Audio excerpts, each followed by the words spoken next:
What's going on, fantasy football fans? I'm your host, Hussein the Brain, and you're watching The Couch. These are my Week 15 waiver wire pickups. Let's win. So, who were the biggest disappointments last week? Who makes it on my top fantasy woes list? We can go with the injury bug. More injuries happened, or we can go with Jordan Reed, who only had 10 snaps, 1 reception. We already knew he was banged up though. We could go with Devontae Booker, who only had 1 rushing yard, but he was our featured must-sit player of the week on fantasycouch.com. Little plug right there for the website. But I think we're going to have to go with someone else. I have 2 names. The top fantasy woes from last week has to go to Drew Brees. Had a great matchup. Should have been a high-scoring shootout, but he was horrible. He was a total failure. Probably lost a lot of fantasy football. People eliminated from the playoffs because of Breeze. And also we have to go with Dez Bryant. Primetime game Sunday night, and he completely failed. He was miserable, got 0 points in my league. I'm just thankful I had to buy. And I'm looking forward to week 15 semifinals in the Couch League. There were some big key injuries last week, mainly Ryan Tannehill, Matt Forte, and Melvin Gordon, so make sure you keep tabs. Let's go into the waivers for week 15. There aren't really too many quarterbacks and tight ends this week, but other positions there are waiver wire pickups that can help you. Quarterbacks have settled. We're talking about week 15. If you're desperate for a quarterback week 15, you're probably not in the playoffs. It kind of goes hand in hand. But like I expected last week, a lot of people dropped Colin Kaepernick after that horrible performance, record-breaking, historically horrible performance in Chicago. So Colin Kaepernick playing against the Falcons, this is going to be a great game for him. I basically see a lot. He's a very risky guy, of course. That should go up without being said. But this game, a lot of ways, can end up being awesome. No matter how you play it out in your head, the game script, it should be good for him. Whether it be garbage time, whether it be rushing yards, whether it be throwing a pass to the backup tight end, Vance McDonald is on IR, or throwing it to a running back. Falcons put up a lot of points. They should be able to at home. So it's a really good guy, and he's number 1 on my list. By now, guys like Palmer and Winston should be picked up. They're owned in over 75% of leagues, so I left them out this week for sure. Tyrod Taylor's another guy for the Browns. Not a guy with a lot of upside, though. Andy Dalton with A.J. Green coming back could be worth a pickup. Trevor Siemian going against the Patriots could be a little sneaky shootout there.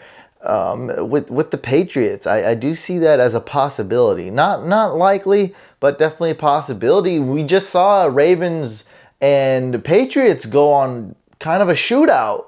Very unexpected, especially after watching a lot of the game. It was shocking. Hey, stuff happens. You can't really project. So this game has potential to be a sneaky shootout. Not likely, but it definitely could happen. And we have Alex Smith going against the Titans, Sam Bradford going against the Colts, and Matt Moore. Those last couple guys is only in dual quarterback leagues and super deep leagues. For running backs, my top 2 guys to pick up are Bilal Powell with Forte hurt and Kenneth Farrow because Melvin Gordon is hurt. The Chargers have a really good matchup, and Bilal Powell, he beasted last week and has a decent matchup this week against the Dolphins. So those 2 should be picked up in every single league. Those 2 are the obvious pickups this week, and really nobody else really compares to how important those 2 guys are to pick up in every league. Kenneth Dixon's another guy who should be picked up in just about every league, especially PPR leagues. Now, if it's, a 10-man league, non-PPR, he's not a guy you want to start. He's not a top 3 running back on your team. But we've seen him play really, really well against the Patriots, even not in the passing game. By the way, he has 8 receptions. He had 8 receptions against the Patriots and 4 receptions in each of the 2 games prior to that. So he's excellent in PPR, and I've seen him run really tough against the Patriots. So I really like him. He may kind of be the better back in Baltimore going forward. I would not be surprised. Matt Asiata, this guy is going to be excellent this week going against the Colts. DeQuil Jackson suspended. The Colts already suck at defending the run. I see Matt Asiata, I mean, all this guy does is score touchdowns. He's not good, but he does score touchdowns, and those are big in fantasy, and he should definitely be owned in a lot of leagues. Another reason I have Matt Asiata so high, and I always have him on this list, is because Jerick McKinnon is the guy who's owned in more leagues. This goes back to week 3 video, week 4 video actually, waiver video, where I said Asiata I like slightly more than McKinnon, and Asiata has been the better running back hands down over McKinnon, but McKinnon's owned in 10% more leagues. That should not happen. Another obvious one, Charles Sims needs to be owned in PPR leagues. Mike Gillislee playing against the Browns, great handcuff, great sneaky start going against the Browns, even with LaShawn McCoy healthy. And in more deeper leagues, Rex Burkhead, Sean Jones, Justin Forsett, Dwayne Washington. Make sure you keep tabs on Theo Riddick. He was inactive last week. Week 14, he did not play. Paul Perkins, if Shane Vereen is out, Shane Vereen comes back, boom, gets a concussion right away after returning from whatever it was, like 12 weeks of not playing. He comes back, gets concussion right away. Kenyon Barner, now that Sproles, I believe, has I know he's hurt. I think he has a concussion. And Smallwood is done for the rest of the year. So now Kenyon Barner goes up, boom, boom, 2 ranks right away. We got Jalen Richard, better in PPR, Ronnie Hillman in super deep leagues, and Alex Collins also in super deep leagues. For wide receivers, Dontrell Inman going against the Raiders. Chris Hogan, I was so high on this guy last week. Didn't I tell you guys? I mean, I did have Malcolm Mitchell Malcolm Mitchell was number 1 wide receiver to pick up last week, but Chris Hogan was number 2, and I had him as a huge sleeper, and wow, he's one of the best wide receivers last week. He absolutely killed it, had over 130 total yards and a touchdown. So, yeah, I mean, he gets a lot of snaps, now that Danny Amendola's hurt and Gronk is out. Chris Hogan's basically in there every single snap. So, yeah, man, you have to kind of pick him up, but he's not a guy you want to start this week against the Broncos. But if you have to, you could still start him. Adam Thielen, Brandon LaFell, Tyler Boyd. Make sure you keep tabs on AJ Green's status. He is starting to practice. He's going to practice this week. We'll see if he plays or not, or if he's limited. If I had to guess, I would say he wouldn't be 100%, or that hammy injury may be, he could re-injure it. So, it's a little risky, but you got to put these guys on the waiver list again. And, we're going more into deeper leagues. We've got Ted Ginn, Ty Montgomery, who has dual position eligibility and is seeing like half the carries at running back. He's a really good running back. Jeremy Curley, Robbie Anderson, Kenny Stills, Marquise Lee, and Quan Bolden. Not a lot of upside for Bolden, but he's still so reliable. I can't believe he's doing it. He's playing that well. He's such an integral part of that offense this late in his career. Jermaine Kearse, Cameron Meredith, J.J. Nelson. Keep tabs on this Michael Floyd DUI situation.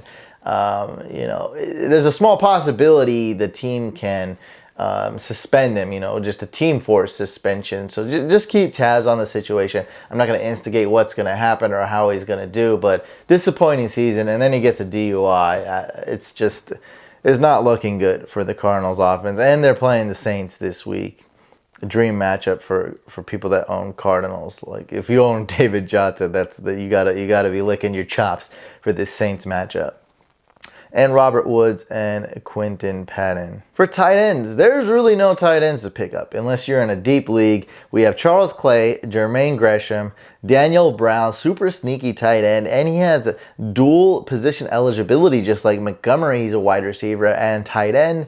That adds still, I guess, a little bit more to his value. Not really, but I mean, I guess it does. I mean, it doesn't hurt, to have dual position eligibility.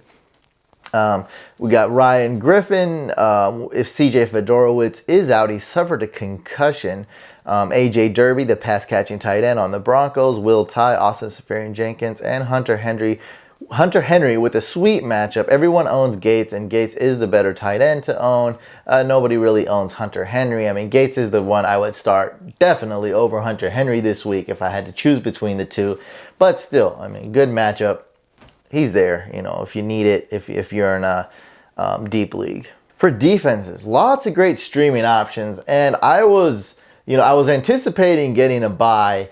So I went ahead and picked up the Texans defense a couple weeks ago, you know, knowing that they played Jaguars, hoping Vince Wilfork would get healthy.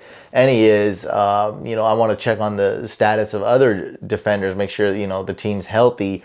But, man, they have a great matchup. Bills was number one on my list, so I had to talk about my defense first. Bills has to be number one.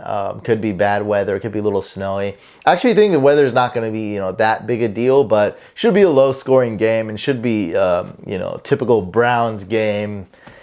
Whack offense for the Browns. But the Texans, man, they're playing the Jaguars. Okay, so what's Mercedes Lewis? Okay, he's on IR. Julius Thomas, he's on IR. Allen Hurns, he's been banged up. Not sure if he's playing or has a chance. I don't know his status, but I just know he's been out and hurt. And I mean, even when he's playing, he's been horrible this year. So all they really have is Marquise Lee. I mean, I got Allen Robinson, who's been just huge, but has to be one of the biggest busts this year. So I like the Texans D. They're playing at home, which I think is even better. Man, that is a great defense to start this week. I'll be starting them and, man, hoping that Blake Bortles messes up. Come on, Mr. Pick Six. Throw another one. Falcons defense going against the Niners. This is a little bit volatile because I was talking about Colin Kaepernick. I think the Niners are able to score a couple touchdowns in this game. I also think this could be the Falcons offense should be just on fire. Maybe the best we've ever seen them play could be this week. And that could result in garbage time. So, it could happen. And in garbage time, or I mean, like they rest some of their players. Matt Ryan is out. Julio Jones would definitely get rest because he's always nicked up and banged up. And, if they rest some defensive players like Vic Beasley and stuff, Niners could march down the field and score a touchdown or something and do a 2-point conversion or something. So it's very volatile. Could be a high-scoring game. So, with that being said, though, I still like them. I think the Falcons are a much better team than my 49ers. I'm a Niner fan. And the Packers are going against the Bears. This is another good one. And I would say, the Packers, I probably like the Packers. I'm going to do more research to make sure these injuries are good. But I think the Packers are much safer than the Falcons. Those two are really close.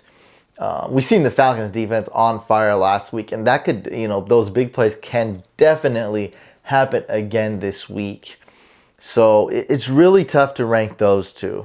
When I say check on the injuries, I really want to do more research and look into the Bears. Their wide receivers, they're always banged up. So I want to see how they're doing and make sure that they're, if they're missing some time or some reports are coming out with Alshon Jeffrey, they're gonna do this or that with him. I may start Alshon Jeffrey this week, but I want to do more research, and that's gonna affect the Packers defense. So just keep tabs on what's going on with the Bears.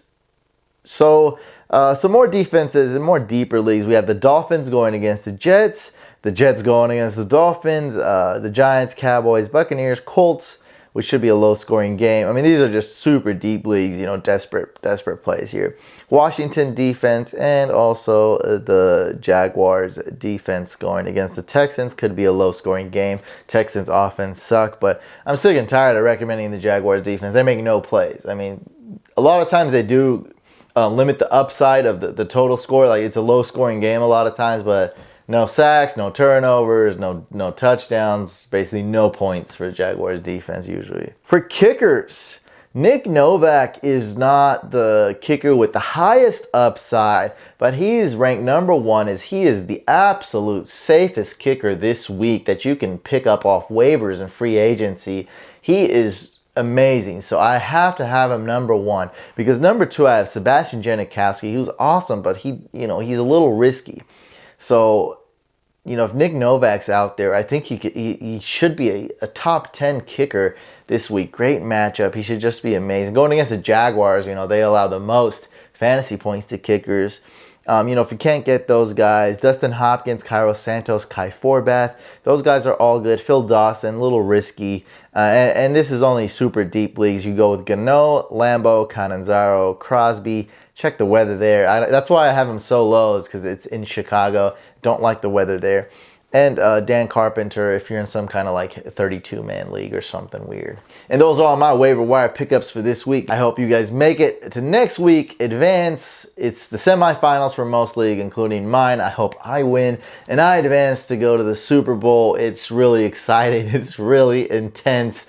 It's the semifinals. I wish you guys all good luck. Watch my recent video. Make sure you guys subscribe to the YouTube channel. Hit that red subscribe button. Like the video, leave a comment below, and always use hashtag AskTheBrain when you leave a comment. I'll see you guys on the next video.